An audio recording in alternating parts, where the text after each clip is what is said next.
Johnny Luha, bibili ako ng audio mixer. Yung mura lang. Yung ika nga budget meal. Yung kayang-kaya namin sa bulsa. Kasi meron kami inipon na pera mahabang panahon para makabili kami ng audio mixer. Ano ba dapat ang titingnan namin? Ano ba dapat ang una naming hahanapin kung kami ay bibili ng mga budget meal na audio mixer? So dito ko na lang po sasagutin yung mga tanong po ninyo. So ano ba dapat ang bibilhin, no?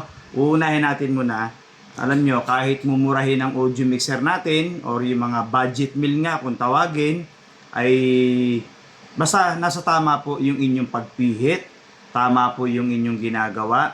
May enjoy po ninyo talaga. Actually, ako nga kahit mga mumurahin lang yan, ika nga mga budget meal, no? So, paano sinasabing budget meal? Ito yung mga tipong mga 2,000, 3,000, 4,000, mga gano'n, no? May mga mamahalin talagang audio mixer, no? Mga 15,000, 12,000, 30,000, and baka hindi lang, marami pa. So, may mga dahilan naman bakit benenta ng mahal. May mga talagang magagandang specs yun or yung tinatawag natin na amplified, yung mga pyesa talaga nun, no? Siyempre, may mga dahilan po yan. So, yung mga ganitong budget meal, kaya naglalabasan na yan para yung mga hindi nga talagang may kakayahan bumili ng mga sobrang mamahali na audio mixer. Actually, ang daming ang naglabasan ng mga audio mixer, no?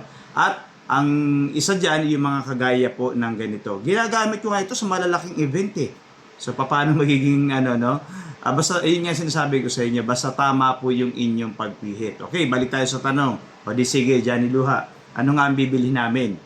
Ang pipiliin po ninyo, kahit ano pong audio mixer, hindi man ito ang bilhin po ninyo. Kahit ano pong audio mixer, ang bibilhin po ninyo yung merong output na XLR. So, bibigyan ko kayo ng halimbawang XLR output. Meron po mga ganon na audio mixer. Titingnan po ninyo. Ito po yung output XLR. Yan po yung sinasabi ko. Bakit? Johnny Luha, kasi po mas amplified or mas naka-boost or boosted para mas magamit po ninyo yung pangkalahatan na amplified. Di ba kasi yung pang mga mono, no? Ito parang paano ko ba ihahambing? Kasi kumbaga sa lahat ng buong puwersa nito, lalabas na talaga dyan. Ganon lang, ano lang natin yung simpleng explanation, no? Amplified kasi kapag ganyan, yung XLR. Kahit nga sa mga microphone, di ba? Iba ang tunog kapag naka-XLR ka. So, una, pipiliin po ninyo yung merong output na ganito. At pwede rin pong output na PL jack 6.35 or mas kilala po ninyo sa tawag na jack. So, bakit? Kasi nga, mas madalas itong ginagamit talaga, no? Yung ganito. Mas pangkaraniwan yan. Siyempre, ang pihit po ninyo, alam nyo naman, sinasabi ko sa inyo, basta tama po lagi ang inyong pihit. Then, sa pang-output, yung pwede pong may RCA. Kasi kung mga amplifier ninyo ay RCA to RCA, pwede po. Para yung mga, nagkakaiba lang kasi talaga tayo sa cable wire na ginagamit. RCA to RCA, no? At, ang pipiliin po ninyo, bukod sa sinabi ko, yung merong output na XLR, PL jack, dapat din po may RCA, di ba? Then, isa pa, yung merong input ng RCA. Input RCA po. Bakit input? Kasi kung wala po kayong input ng RCA, ang gagawin ninyo, halimbawa dito, kasi ang magiging purpose po nito, dito po kayo magkakabit ng inyong mga audio source. So halimbawa, dito yung video player ninyo, RCA yun sa likod nun, ang video player ninyo, kahit anong video player, RCA to RCA. Then, cellphone, tablet, laptop, Smart TV, pwede po ninyo i-connect sa RCA, no? Depende nga sa cable na ginagamit natin. Yun ang isa sa mga dapat natin bilhin yung may RCA. Kasi, Johnny Luha, nabili ko, wala Paano yan? Gusto kong bilhin yung wala. O, pwede naman.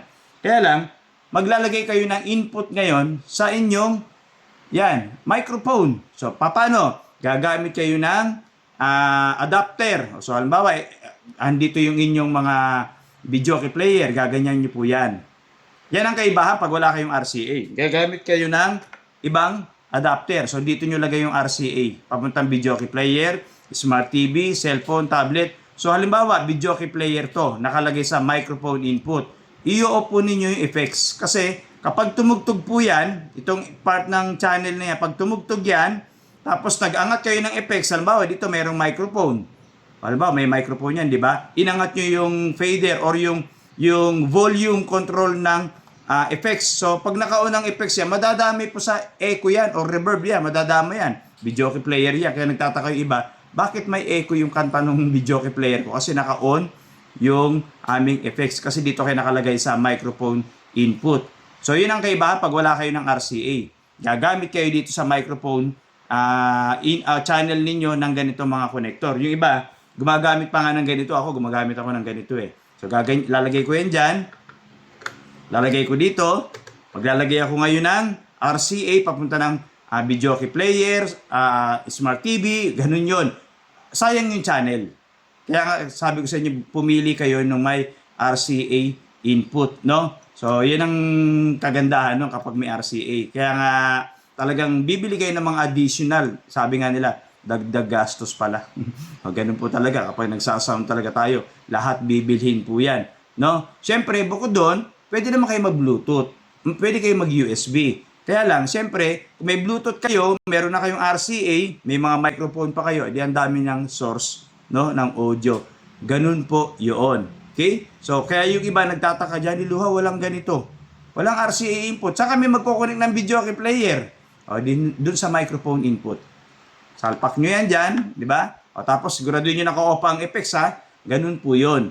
Okay? Ganun ang dapat natin piliin. Kaya alam nyo, kahit bumili po kayo ng sobrang mamahalin, halimbawa, bumili kayo ng audio mixer, no? Yan nyo, bumili ako. 32 channel, halimbawa, o 16 channel, bumili ako. Magkano? Ang bili ko ay 30,000, 50,000 ang bili ko. Halimbawa lang, huwag nyo gawin literal, no? Ay, ang feedback. Tapos hindi ko mahuli yung tunog. Bakit may echo? Bakit may effects? Bakit ganito? Bakit ganyan? Ang dami ng tanong. Kasi nga hindi po ninyo alam kung paano ninyo pihitin. Hindi po yung tama. Yung bumili ka ng, yung kapitbahay mo, bumili ng ganito. Halimbawa lang, no, bumili ng mga audio mixer na sinasabi ko, or kung ano pa mga audio mixer. Bakit sa kanya napakaganda ng tunog? No? Tapos sa akin, ang mamahali sa kanya, mura lang yun. 2,000, 3,000, ganun lang. Bakit ang ganda ng tunog? Kasi nga alam na alam kung paano pihitin, kakapanood kay Johnny Luha. No? Ako po yun. No? At isa pa sa bibilhin po ninyo, wag po yung mayroong nakasulat na insert. Uulitin ko. Merong mga mic, merong halimbawa, may nakasulat dito, line in. Yung katabi niya, insert. Wag po yun. Bakit? Sayang po, hindi nyo rin magagamit. Kailan ba nagiging maganda yun, Johnny Luha? Yung merong nakasulat na insert. Maganda po lahat ng audio mixer. Nagiging maganda yung audio mixer na may nakasulat na insert kapag po meron kayong mga effects. So, pwede kasi kayo maglagay ng mga effects, lalo na po yung mga singer. May kanya-kanya silang mga module na may effects. Doon po kinokonek yun sa insert. Kapag naglagay kayo ng microphone sa insert, tutunog yan. Pero kahit nakatodo na lahat ang inyong mga audio equipment, amplifier, lahat ng todo, halimbawa, tinodo nyo na lahat ang microphone input, hindi po kayo bibigyan ng magandang tunog ng microphone nun. Halos minimal, o talagang halos wala, hindi mo may enjoy. Kasi nilagay nyo sa insert. Ang insert po ay para po sa mga effects. So, wag po kayong bibili nung wala naman kayo effects. No? Nagiging maganda lang yon kapag may mga effects kayong ilalagay. Ganun po yon. So, kung mga pambahay lang, kasi usually pag sinabing pambahay lang, ang kadalasang nilalagay dyan yung RCA nga.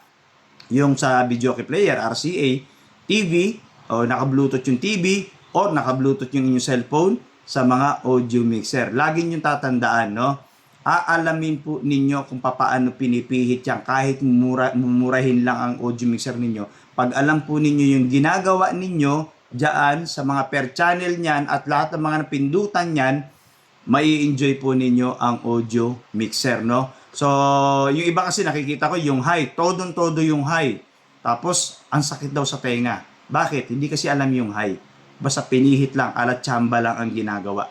Yun po yung isa sa mga nagiging problema. Bakit kayo nasisiraan ng speaker, nasusunugan? Kasi yung mga over volume, mga maling connection, yun po ang kadalasan pong nangyayari. Kung mapapansin po ninyo, ang mga bit-bit kong audio mixer kapag may mga malalaking event ako, no? Yung mga tinatawag natin na mga mumurahin lang, budget meal. Pero bakit ang lalaki ng event na pinapasok ko, no? Yung tapos ito minsan ginagamit ko. Kahit sa simbahan, malalaking simbahan, di ba nakikita nyo? Ginagamit ko yan sa mga birthday, sa yung mga small party, kasal, binyag, or kung ano pa man na party-party, no? Kaya naman ako gumagamit ng mahabang audio mixer, 16 channel. Minsan nakikita nyo, nadudugtong pa ako eh.